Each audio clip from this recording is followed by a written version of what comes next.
Good afternoon, everyone. We're going to get started. This afternoon, welcome to our CTD webinar, AT Assessment Tools and Interventions, Tots Can Tech 2. We're pleased to welcome Cheryl Temple, PhD, Manager of Assistive Technology Services for Fairfax County Public Schools, Celeste Rodrigo, she's an ECAT Specialist, and Malia Waller, AT Resource Teacher. Please remember at the end of the webinar, we'd love to hear from you. Please fill out the survey and you can get a certificate of participation. Thank you.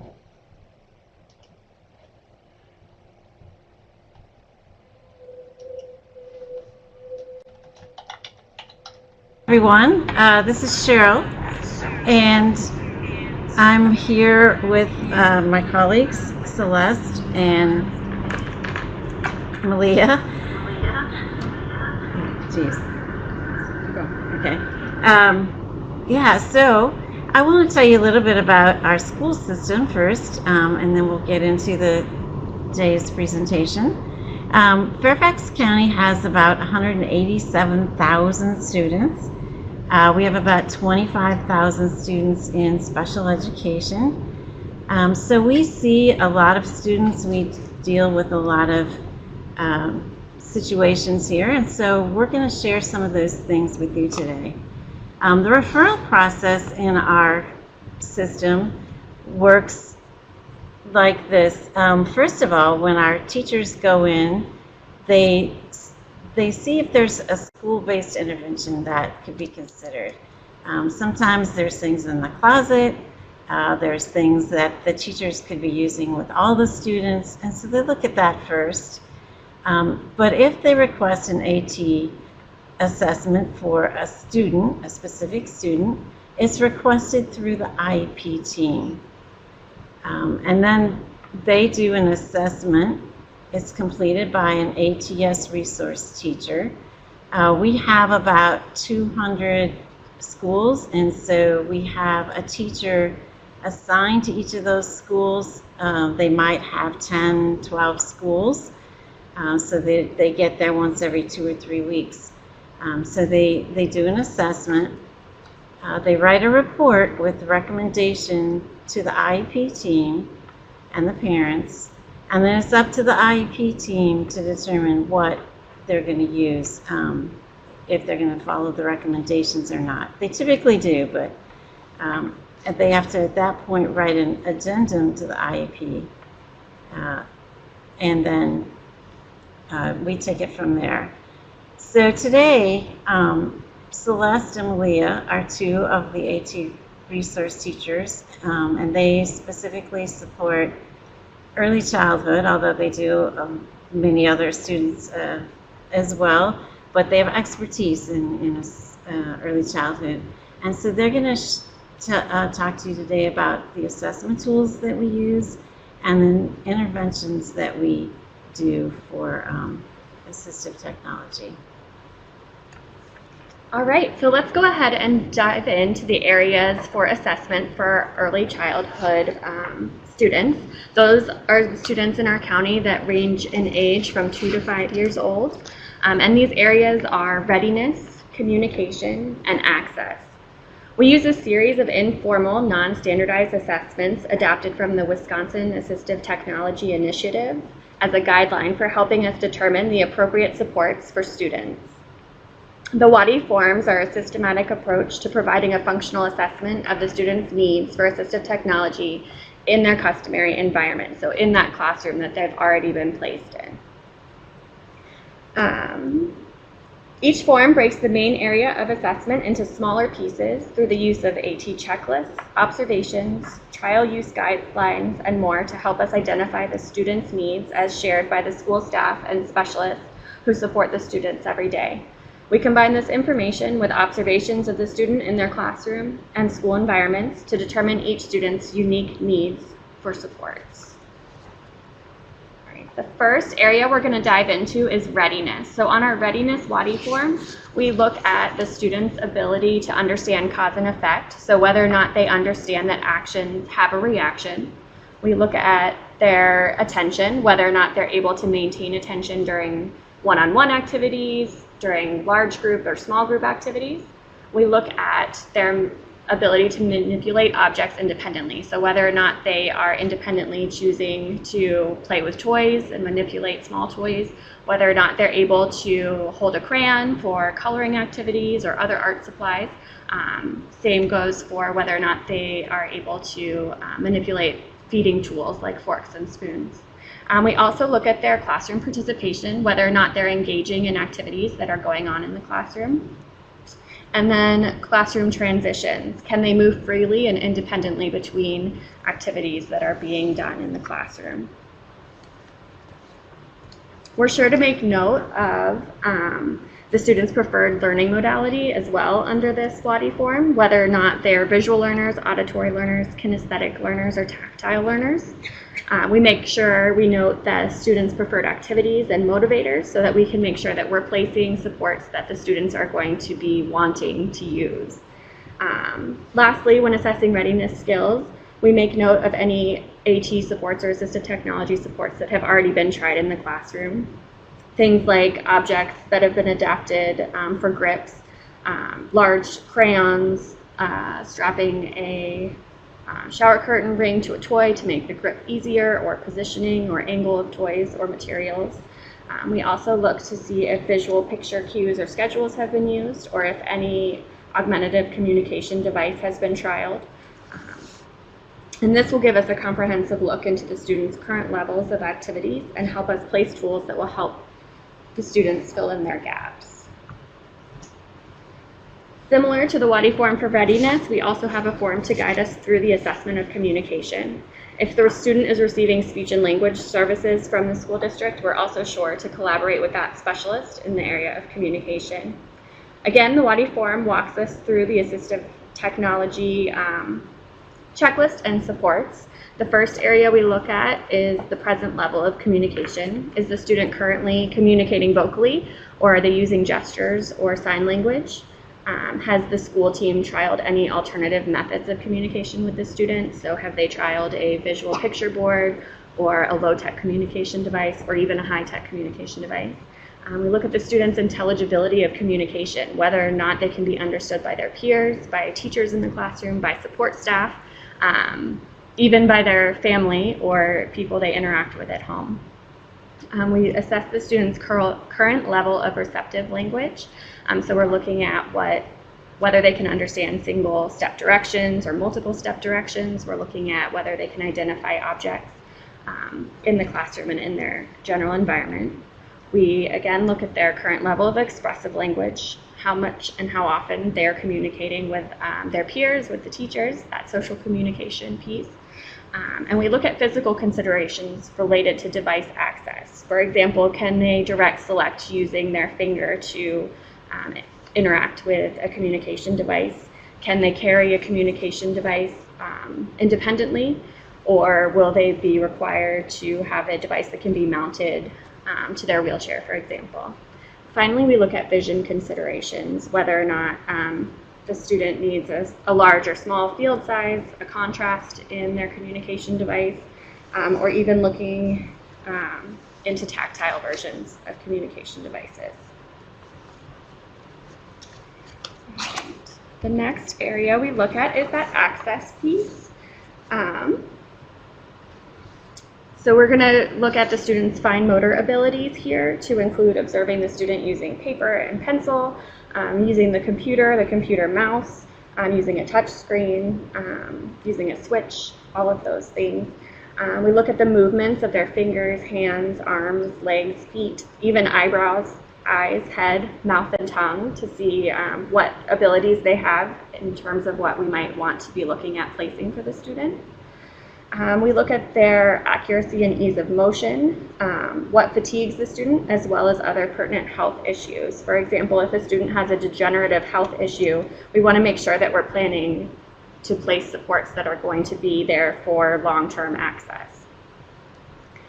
Finally, we look at the student's access methods, whether they can direct select, again, using that isolated finger, or if they require a device that they need to access with their full hand. We look at whether or not a student would require a key guard, a pointer, switch access, or different activation types. and whether or not the devices should be set up to scan for them. Another thing we might consider is whether or not a student would require an eye gaze device. So we did schedule in some time right now to answer any questions you might have about our assessment piece and how we work with our school teams as assistive technology resource teachers to determine the best tools for our students.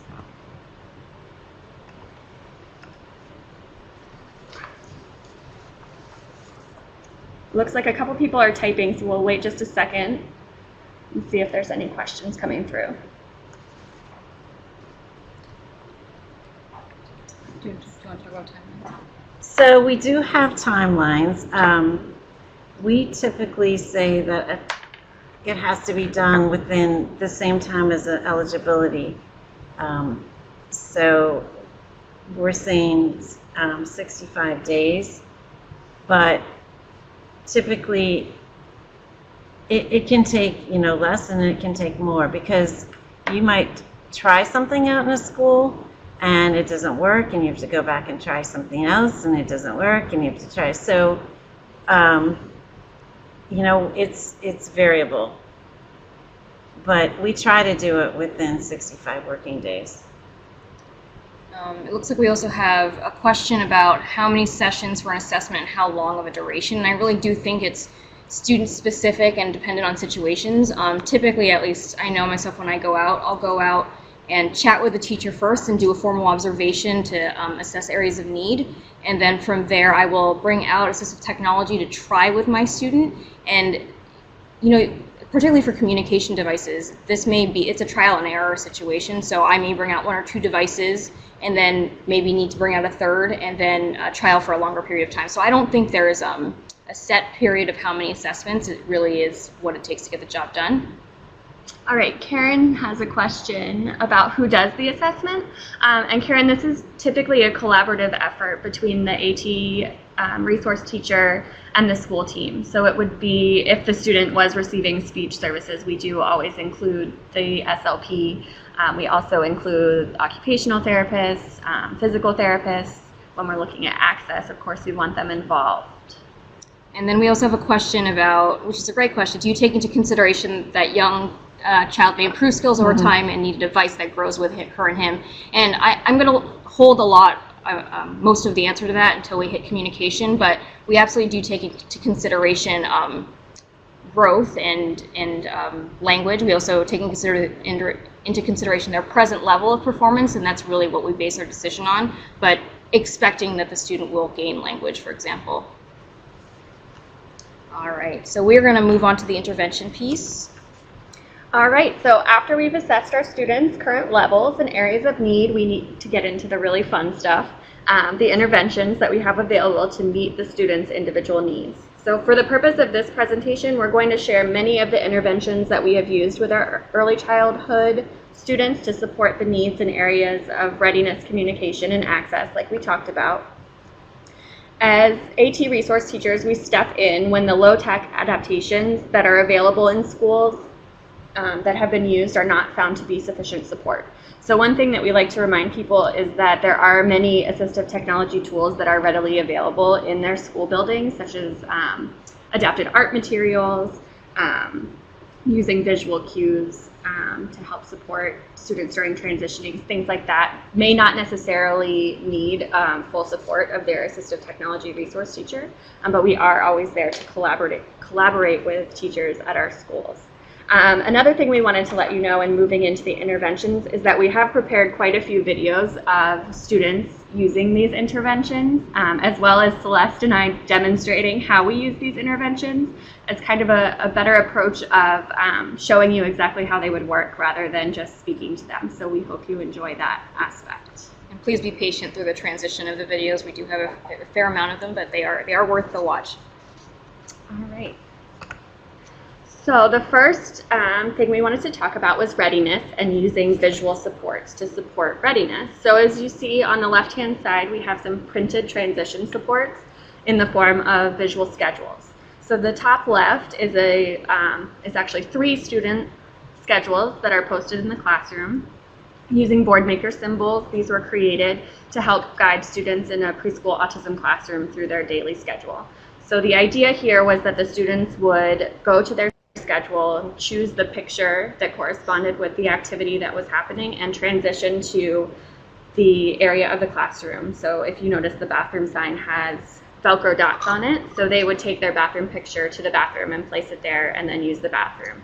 This, in this particular classroom, was designed to be faded out so that the students would learn independence as well, but in the beginning, these visual supports proved to be very helpful for the students. Underneath that, you'll see a first then board also created with BoardMaker. The idea here is that the students would understand better the transitioning time between an unpreferred activity and then a preferred activity. So in this example, the unpreferred activity being washing hands would then be followed with the preferred activity of having snack.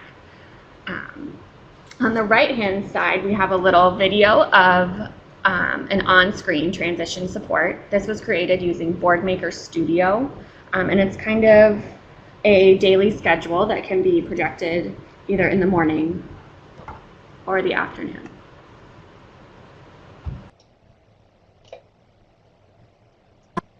(9:30 to 10 o'clock) circle time. 10 o'clock to 10:30 reading. 10:30 to 11 o'clock art. 11 o'clock to 11:30 snack. 11:30 to 11:45 go home.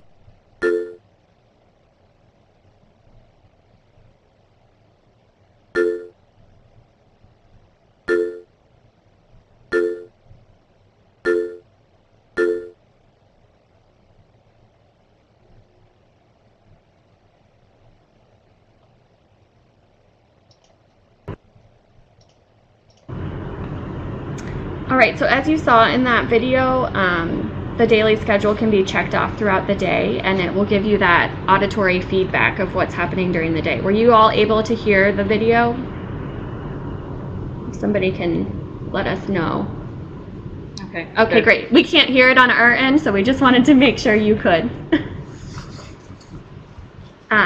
So that schedule offers you auditory feedback as it walks through and as you're checking things off, which is a great feature. It also has the clocks, so if you're working on time, you have that dual lesson going hand in hand with your daily schedule. What did you use to create it? We used BoardMaker Studio to create that activity. BoardMaker has a lot of templates built into it, and that was one of the basic templates. All right, guys, this is Celeste. Another area that Malia referred to when talking about readiness is cause and effect. And cause and effect essentially is the child's ability to understand when actions have outcomes. And this becomes particularly important for us as AT case managers because cause and effect is sort of the basis of everything that we place, whether that's communication or switch access. If you think about what communication is that a student or child says something and they get something. That is essentially cause and effect. So this is why it's really important for us whenever we go into our young classrooms to really assess whether or not a student is showing an understanding and comprehension of how cause and effect works. So what happens when a student doesn't have cause and effect? We will typically place cause and effect toys that students can explore, and we're actually going to show you examples of these in our access area of our presentation. But I did want to show you one of the websites that we'll refer to some of our teachers, what it looks like some of you are familiar with. This particular one is called Help Kids Learn, which is a subscription-based website, but they do have a couple free resources. And if you want to see other websites, there will be some on the handout that you guys can download, but you guys can see one of the activities in Help Kids Learn.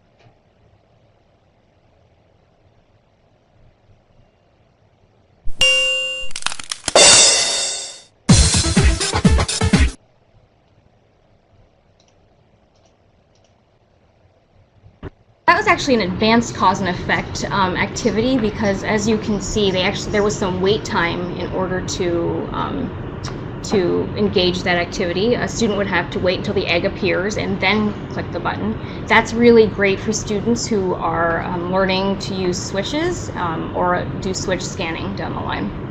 The website or not? Let's see.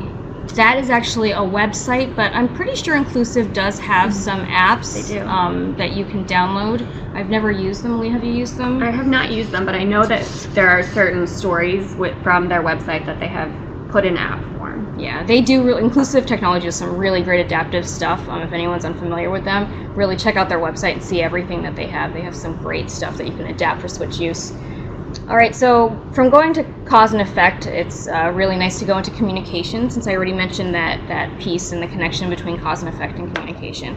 I'm going to first talk a little bit about the language on communication devices. When I first started in Fairfax County as a preschool teacher, I would create overlays for my students for every separate area of the day. So I would start one for morning meetings so that my students can greet each other and participate in calendar. And then I would have another overlay for snacks so they can request, such as the overlay that you see in front of you. And then another overlay for story, and I would create an overlay for every single story that I would introduce my children to.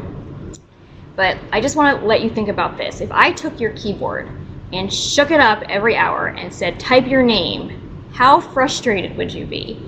That can be very frustrating, right? If you don't know where things are and you already gained the automaticity to do something. And that's essentially what we do when we change the language on a student's device frequently. If we keep changing the language on a student's device, how do we expect them to learn what the language is? So now, I think a few years ago, they started going with the core language approach, and what you see in front of you is a core language overlay. And what you'll probably notice first is that there aren't any nouns on this overlay. Well, why is that? Well, if you think about it, this overlay is meant to sort of give you the most bang for your buck. This is an overlay that you can use throughout your day.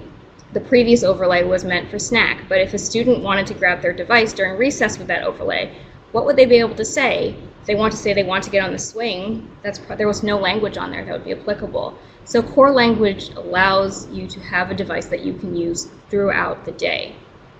Now, if I show you my next slide, this is a high-tech core language overlay. And as you can see, there's actually 84 buttons on here. This is the overlay for Words for Life, which we'll talk about a little bit more, and you'll get to see one of my students using it. But what I really like about core language, when particularly you get into more words, is that it gives the students abilities to generate language. If you have a device that's full of phrases like I want bathroom, I want cookie, I want help, they don't have the ability to generate their own language. So if they want to tell you, I don't like what you're doing, they have no ability to do this. However, if they have 84 words on a board, they can say, I don't like, they can say, I want to go, they can say, I want stop, they can say, I want eat. So it really gives the students the ability to learn language and create their own language, which is really important as they start setting up to go to kindergarten. All right, so let me talk a little bit more about core vocabulary. As I mentioned before, core vocabulary is your most frequently used words, and they can be used for most messages and across contexts. So something like want, go, stop, eat are words that I've used already throughout the day. Fringe words, however, are a large number of words. They're mostly nouns, and they're infrequently used and applicable to very specific situations. So something like umbrella, I haven't used it at all today. So that it would be an example of a fringe vocabulary. It's very context specific. I talk about it when it's raining. So for example, can we go to Chipotle and get a burrito bowl? The core words are can we go to and get. I can easily say can we go to the mall to get shoes, or can we go to the market and get apples? The second example, I want to go to the zoo to see a puffin. Our fringe words are zoo and puffin. Those are very context-specific words. I can also say I want to go to the park to see friends. So when we look at our communication boards, we really want them to be with language that the students will use frequently throughout the day. If you put every word that a student used, imagine how much navigation and how many pages a student would have to navigate through in order to get their point across. And what we want to do is we want to make communication easy for a student. We want it to be quick for a student to be able to access. All right, so let's talk a little bit about our communication supports. Now, before I talk about the type of communication supports that we provide in Fairfax County, I just want you to remember that AAC isn't just speech-generating devices. AAC applies to any alternate method of communication. So this includes sign language, it includes text. But for this purpose, the purpose of this presentation, we're specifically going to be talking about speech-generating devices. I think we also get a lot of questions about who would you place on a speech-generating device or any other form of AAC. And I think Malia talked a little bit about this in this assessment piece, but anytime a student has a high rate of receptive language and are not able to meet that with their expressive language, you want to consider communication supports. We have students who are on communication supports who are completely nonverbal, but then we also have students on communication supports who are verbal, but they require our devices for repair. Really think about the independence of a student's language. I think a lot of teachers will tell me that they're starting to say beginning sounds, which is great, and we don't want them to stop doing that. But at the same time, how independent is that language if they're just saying the initial sound? Definitely keep letting them practice those sounds, but also give them a multimodal approach where they can have some independence in requesting. So let's talk a little bit about the low-tech communication supports. Now, low-tech communication supports are going to be your dynamic display, or excuse me, your static display communication support. So the overlays don't change on them. An example of low-tech communication supports include Big Macs, which are single message devices. That's that red button that you see in front of you. They're really great for cause and effect communication. We like to give them to students so they can participate in large group activities, so very quick hits, so they can do greetings on them, for example. Repeated phrases of books are really great for Big Macs. The next one is Twin Talk, which is that 2-cell communicator that has blue buttons. Really wonderful for students who are beginning to make choices in the classroom. As you can see, that particular device has 4 words on it. It has eat and drink and is clearly meant for mealtime activities. And then we move on to our multi-cell devices, such as a Tech Talk 8, an 8-cell device, a Go Talk, which I believe come in 9 and 32, and a Tech 32, which is that device on the right-hand corner that has 32 cells. And that is meant for students to begin to combine words so that they can start making generative language. Lastly is our Compartment Communicator, which we actually have a video of next, and you get to see one of my students engaging in a Compartment Communicator. Now, a Compartment Communicator is really great for students who are not yet at the point where they understand picture symbols. Sometimes I'll have teachers refer a student who is only at the object level and they don't yet understand photos or picture symbols, and they have questions about how to get the student to communicate.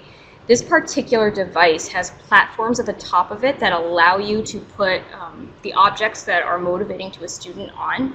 And ideally, the student would begin to associate the button with the object that they're trying to request so that they can begin to request using the Compartment Communicator. The next steps would be for the teacher to pair the object with a picture symbol and eventually fade out the object so we can move the student to a picture symbol level. But we're going to go ahead and play this video of a Compartment Communicator so you can see him in action.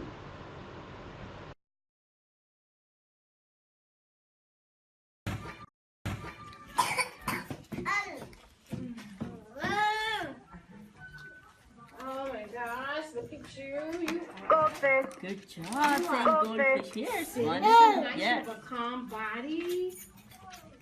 And you're sitting. Typhoon. You need cereal or water? Okay, so as you can see, this particular device has 4 compartments, but this student actually was only successful in requesting from a field of 3. So you can see in the video that the teacher actually adapted that device so it would be a 3-cell communicator. Compartment communicators also come in 2 cells as well for students who might be more successful at making a choice from a field of 2. Okay, ooh, I'm thinking, where is, I'm missing, okay, I'm missing one, that's fine. All right, so we had a video of a student using a Twin Talk. I'm not sure where the slide went, but I'll go ahead and talk about it. This student is using a Twin Talk during meal times. This is one of my favorite videos because it's the first time that the student uses the twin talk, and just wait for the moment where he self-corrects and realizes which button he intended to press, and you can see him successfully make a choice during mealtime.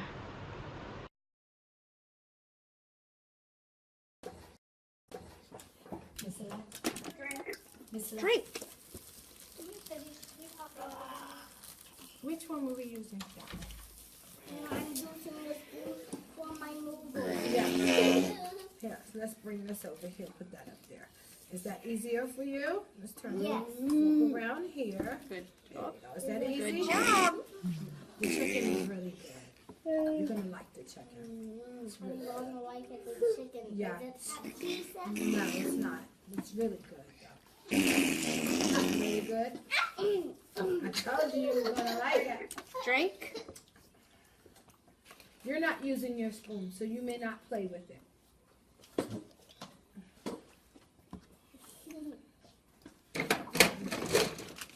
Yusra, White. eat. Is that cold? Only if you're gonna use it to eat with. You want your Oh, eat. bread? No bread? Eat. Okay, under the bread. Good job there's correcting some chicken. yourself. You want chicken? You don't want chicken? That big piece. Particular student, actually, that video was taken of him 2 years ago. He's now in first grade, and he's now on a Tech 32, and we're already discussing moving him to a high-tech device. So you can sort of see the growth that comes with communication. We started him with a twin talk primarily because he was still at the point where he needed to understand what the device was for. Putting a bunch of buttons in front of him probably wasn't going to be the most successful. So by giving him a device that he can be successful with, we were able to move him to larger devices later on. Now this student is a student with traumatic brain injury, and he is on a Tech 32, and you can see him start to combine 2 to 3 word phrases.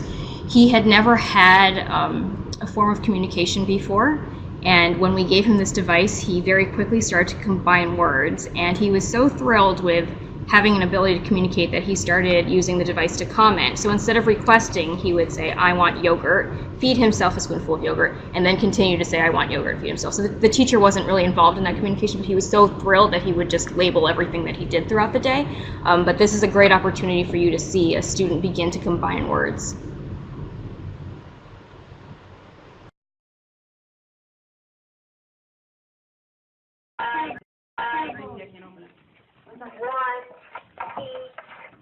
Good job, Adam. Here. What do you need? I want help.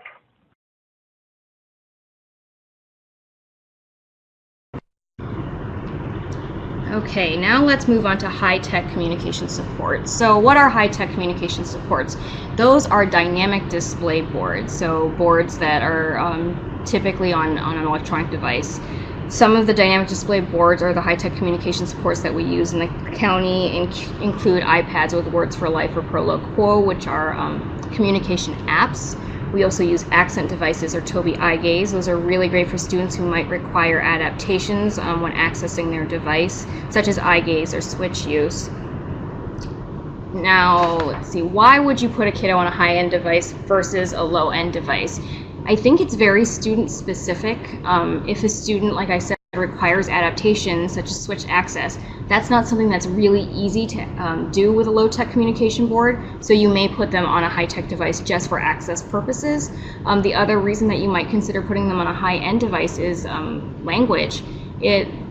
As you can see, the low-tech supports maxed out at about 32 words. However, your high-tech communication supports can be thousands of words. You'll see a student interact with a device on the next slide, but for students who are able to combine words and need more specific vocabulary, high-tech communication supports can provide that.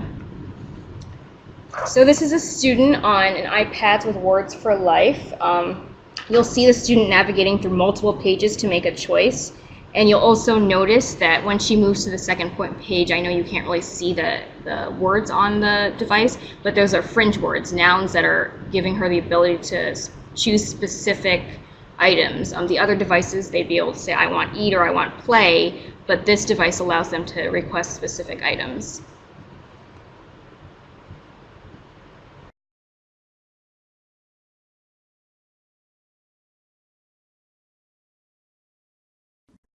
Oh, no, this is it. Which one? Waffle blocks or people? I want. Okay, this one. Where's play, Galila? Go back. Where's play? Play. No. What's it? Play. Okay, do you want waffle blocks or do you want people? Toy people. Sure. Okay, touch the top. I want toy people. Sure. What color do you want? Clear and tell me what color. What color?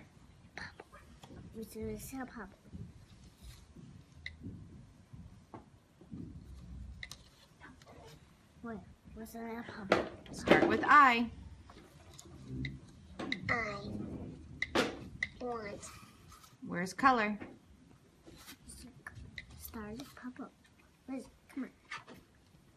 Papa, what's that? What's it? Green. You want green? Sure. Oh, here it is. Oh, green, that's it. You touch the top first, Galila. I want green. Thanks for sharing, Natadem. Good job.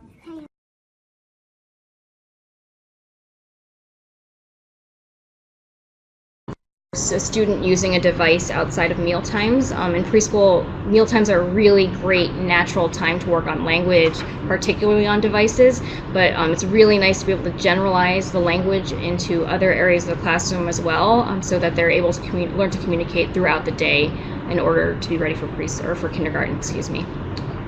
All right, so we wanted to just take a few minutes to allow people to ask questions. I know that was a lot of information on communication and a very like a quick and dirty version of AAC. Give you guys a few minutes.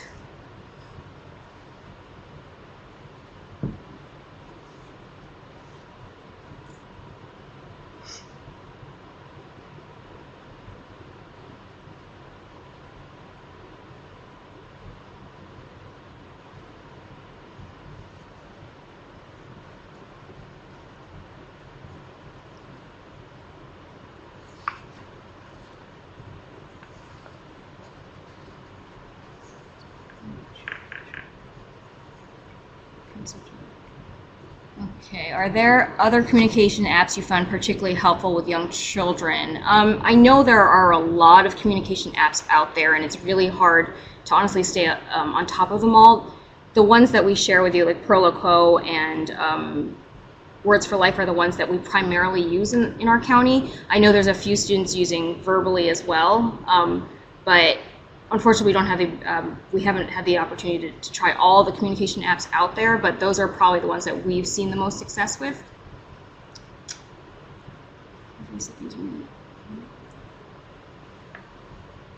I'm not familiar with any devices that use short video clips to discuss concepts like sharing. However, there are some resources we're going to talk about later that are sort of social story type resources, and that might be something that you would find that supports that same need that you're asking about. All right, Cassandra's asking for a tip for the best place to learn placing core vocabulary in a communication app. I don't know if there's any place to learn where to place the core vocabulary. But I will tell you that someone who does really great things with core vocabulary, where you can sort of see how she's integrating an early childhood setting, is Gail Van Tatenhove. She does have a YouTube link that you can see all her videos and sort of see what she's doing in the classroom. There's a really great video of her using core vocabulary with a variety of students in circle, and you can sort of see how she implements it throughout an activity, so I really do recommend her. If you want more research on core vocabulary, Mayor Banaji has some really good research, I think from 2008, if you're interested in any of that. There are also some great websites like practicalaac.org, I believe, That's done by a couple of SLPs, and there's also the PRC Language Lab, the AAC Language Lab, and they support and provide a lot of activities and ideas for core language as well. And then we have do your reports include teaching strategies like ALS and partner-assisted scanning? Our reports usually include recommendations of how to implement, but we typically will work with teachers and guide them through that process. All right, hold on. We've got a lot of questions and we lost them. Give us 1 second. Do the devices go home with the children? The devices can go home with the students. Typically, with any of our AT, we want them to be successful in the classroom environment before we look at generalizing them into the home environment. We also, particularly for high-end devices, want to get parents trained before they go home in order for them to be successful at using them at home, and I really do think that's really important. There's a lot of studies out there that show that success in AAC and in AT are because of the collaboration between home and other resource providers. Do our reports include teaching strategies like ALS and partner-assisted scanning? Our reports will talk about what our findings were of our assessment, and then we will oftentimes bring in what we call our PD support team or communication support team, those SLPs who are working with us in our department to kind of come in and help us with going into more depth with things like scanning. And Rachel Daniels shares that the GoTalk app lets you use a video clip for a button. That's really good information. Thank you, Rachel, for sharing that. Tracy Faulkner is asking about thoughts on apps that use scenes versus boxes. And I think there's apps and communication devices that have the option for visual scenes. I know in my experience in early childhood, and Leah, you can talk about this if you have used them, I haven't really used visual scenes in the classroom. I've really stuck to core language. Have you used visual scenes in the classroom? No. So we don't really have any thoughts on those. I'm sorry, but we have had a lot of success using the core language piece of it. Yes. So there's Gail Van Tatenhove's name, and I'm sure if you look for her in YouTube, you'll find her channel. All right, so I think we should maybe move on, but if you do have other questions about communication, we'll open it up again at the end. We just want to make sure we get through the rest. So we're going to move into pairing those readiness skills with different access methods. So at the top of this chart, you'll see the different readiness skills that we've talked about in the beginning that we assess, that cause and effect, the maintaining attention, manipulating objects, classroom participation, and transitioning around the school environment and classroom. So we've kind of just paired some interventions and access tools on the left side that will support these areas. So if you'll notice, adapted toys or switch accessible toys are great tools to support that cause and effect, also maintaining attention and engaging in the classroom. Again, manipulating objects by hitting that switch or touching the toy, and classroom participation if you make a game out of it and have the whole classroom engaged. And I know in many of our early childhood classrooms, play is a main focus. There are amazing websites available out there for targeting these skill areas as well. Some of our favorites, we've already talked a little bit about Help Kids Learn. That's a great tool. We also like Tar Heel Player, tarheelgameplay.org. There's one called Owliboo, which is a lot of switch accessible and cause and effect games. And then Priori Woods also does a lot of cause and effect games and great games for the smart board as well. And all of these are listed in our handout in the file section at the bottom. Again, switch access will allow us to practice that cause and effect and the attention and manipulating objects. We are going to show you a program called Choose It Maker a little further on in this program and using it with switch access to support these skills. Again, Board Maker, which we mentioned earlier with our visual schedules, is an amazing tool. The Mayor Johnson Board Maker products, there's a few different levels. There's Board Maker Plus, which has a CD version. There's Board Maker Studio, which is a download install, and their newest form, Board Maker Online, which is a web-based form is also available, and they are all great. They all have a lot of templates available within them, so especially device overlay templates. So if you're thinking about those low-tech communication users, the Boardmaker products are already prepped and ready to help you create those templates. And then finally, communication devices are also a great tool to work on those readiness skills and give students access to work on them. All right, so let's start talking more about access.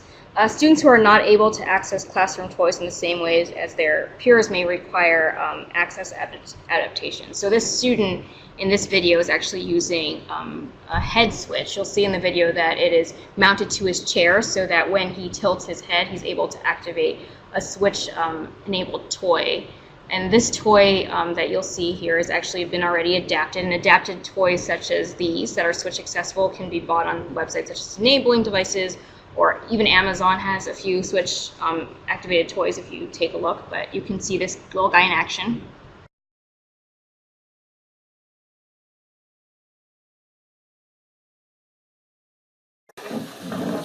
Let yourself finish. Let yourself.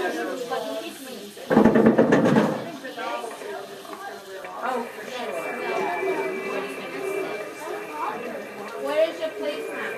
Okay.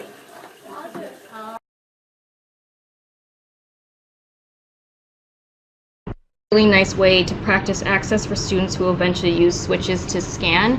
Ideally, when you have a switch student who's just beginning like this, you want them to get proficient at using that first switch site, and if they are going to move on to a second switch site for a scanner, for example, and you'll see a video of Malia doing scanning later, they would find a second switch site that the student is able to access. It's really important when you're looking at switch sites to remember that you want it to be the easiest access method possible.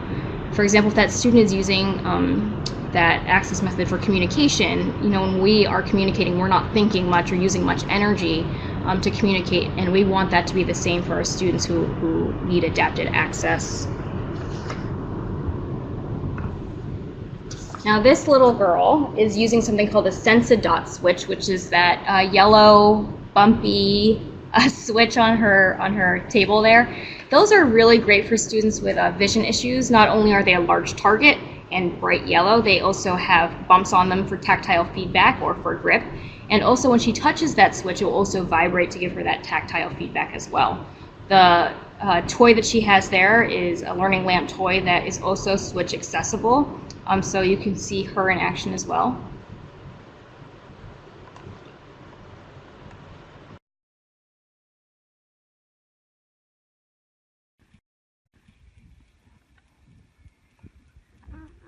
Push your button.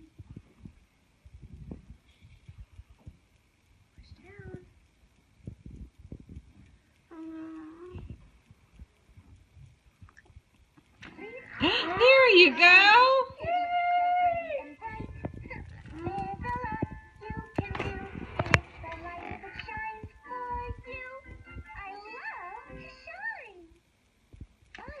There you go. Nice job, Olivia. You like your new toy, huh?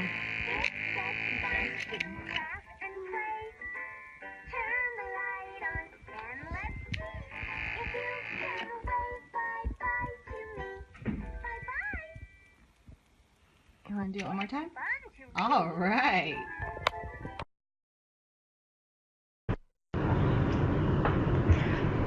All right, so on this slide, there's a quick video. We're going to show you about how to adapt a battery-operated toy to create a switch-accessible toy.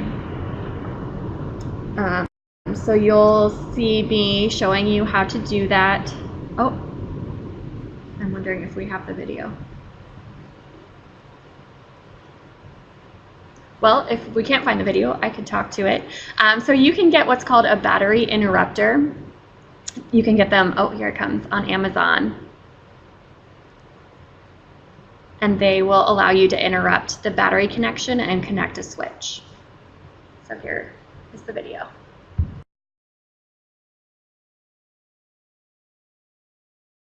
I'm going to show you how you can take a regular motion battery operated toy like this snowman who sings when you click his hand and turn turn it into a switch accessible toy using this battery interrupter.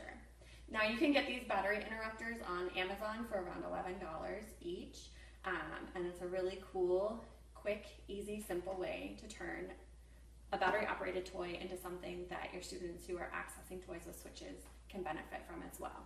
So I'll show you on my turkey. He's already been set up with the switch and the battery interrupter. One thing to note is that you will have to have the button compressed in order for the battery interrupter to work. So now that he's set up, when I hit the switch, he dances just like he would if you were to hit his button. So I'm going to take him apart and I'm going to show you. The first step is going to be to remove the batteries from the back of your toy. Then you're simply going to place the battery interrupter between the connection point of the battery and the toy. And you'll stick your battery back in. Sometimes this needs a little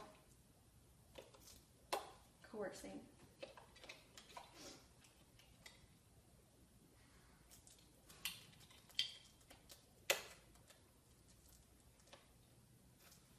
Alright, once that's done, you'll need to use a binder clip or rubber band to apply pressure to the button where the toy would be turned on regularly. Then you can attach your switch and press the button, and there you go. You have a switch accessible toy.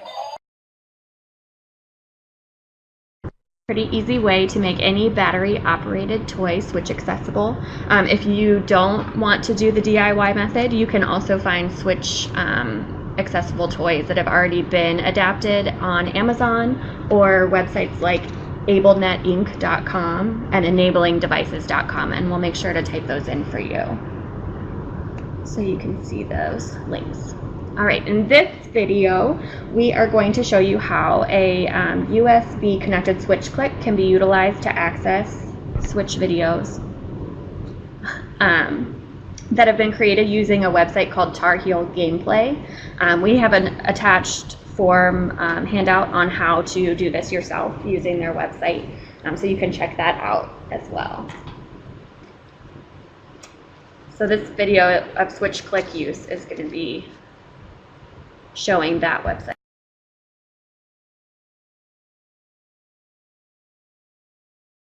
All right, folks, so this is a switch click, and this creates basically the left-hand click of a mouse. So any activity that you have that you can activate using a left-hand click of a mouse, this can be used. So what this is, you have this button and a USB port, and you can go ahead and plug it into your computer in any USB port.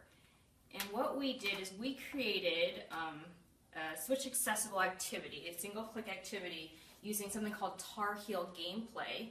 And what that allows you to do is to take a YouTube video of your choice, so maybe there's a story that your kiddo's looking at that they particularly like, or maybe even a YouTube video that they're really interested in, and you can insert it into this program. It's actually a website, and it will make this video. So if you see, if I click on this, it will play. And you can put a time limit on it, 10 seconds, 5 seconds, 15 seconds, for example.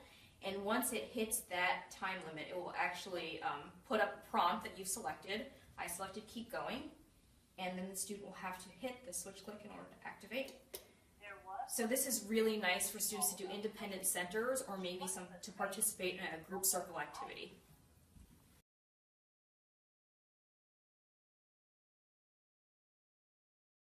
Using a single switch with the computer, we're also going to look at using a DJ switch interface to connect multiple Jelly Bean switches to the computer. And then I'm going to show you how to use that access point with Choose It Maker too, which this Choose It Maker program is amazing. It is a great tool for teaching receptive identification skills. It has a lot of prompting built in that you can adapt and change, as well as scanning features, which are going to be showcased in this video.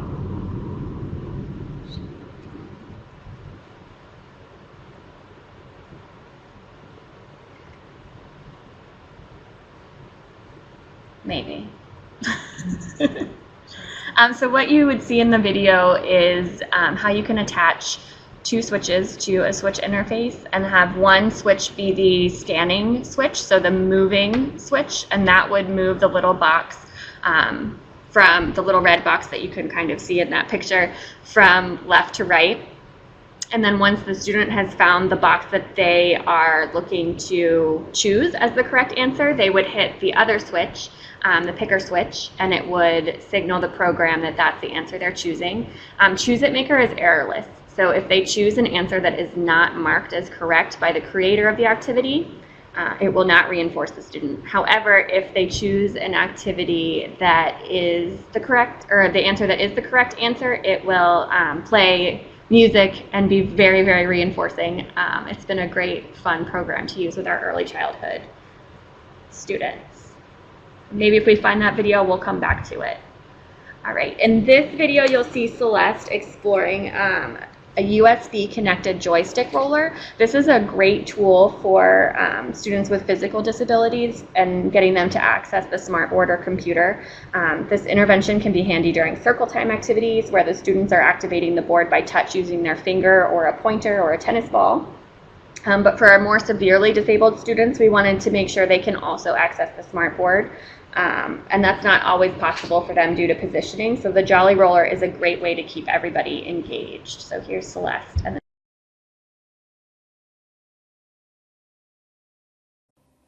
All right, guys, I'm going to show you how to use our joystick roller, which can be used as an adaptation in the classroom when you want to use a click and drag, usually for smart notebooks, for example. So if you look at the buttons around the joystick roller, there's a right and a left, which would be used as your right or left click. But the click and drag feature is this green button on top, which will allow you to select items for a click and drag. How to plug it in: it has a USB port. And if I plug it into my USB port, it will be good to go. All right, guys, so I'm going to show you how to use our joystick roller with a smart notebook activity. One of the big conversations I always have with our teachers is how to do click and drag for students who aren't able to access the smartboard. So we have a nice morning meeting smart notebook activity. So I can actually use this as I would a mouse and just click on an item, for example. So I'm going to sign in. I have my Celeste snowman and click on it and it disappears. But the other nice thing that I can do, if I go to the next page, which has some click and drag elements, I can select an item, and by clicking on this green button on top, select it. Let's try that one more time.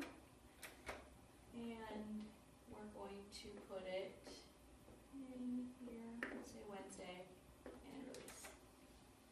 And now you have a click and drag.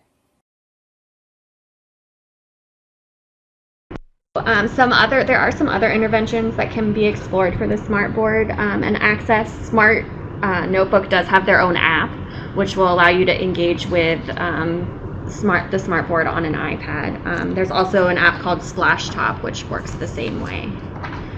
All right. The next video we have is using a DJ switch interface with a Jelly Beamer wireless switch. This again is a great switch to use with our physically disabled students who can't access the smartboard. And here we're showing you how to do it with a PowerPoint ebook.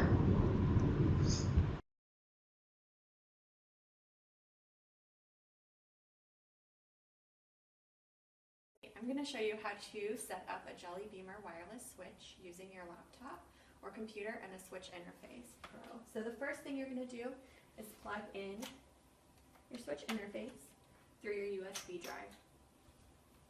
Then you're going to take your Jelly Beamer switch with the switch attachment and plug it into the first hole of your switch interface. You're going to need to turn on this attachment, so flip on the on switch. Then you'll take your actual switch, turn that on as well, and then we have to sync them. So the first thing you're going to do is push the little button on the top of your Jelly Beamer switch, and once it turns red, then you can click your switch, and there you go. Our switch has been paired. Now that our Jelly Beamer switch has been set up with our laptop, we can feel free to use it with our activity. This here is a PowerPoint ebook. So when we click our switch, there was a cold lady who swallowed some snow. I don't know why she swallowed some snow. Perhaps there was Okay guys, that's actually our last slide, but we did just want to mention before we got into any questions that if you have any questions about early childhood and AT and the research behind it, CTD actually did a really great symposium a couple weeks ago that you guys can actually watch online. They talk a lot about the research regarding assistive technology in early childhood, which basically says that the earlier the better. And also we'll talk a little about screen time and apps if you have any questions on suggested apps. They did a whole full day thing. I really recommend you watch it if you have the time, or at least look at the handouts. But that is the end of our presentation. We really enjoyed talking with you guys today, and we know it's 5 o'clock now, but if anyone has questions, please feel free to ask.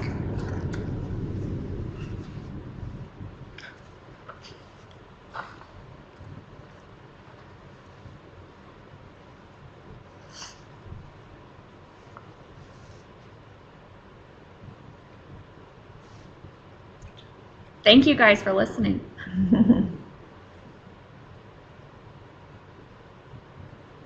Again, please feel free to reach out to Celeste or myself or Cheryl if you have any pressing questions.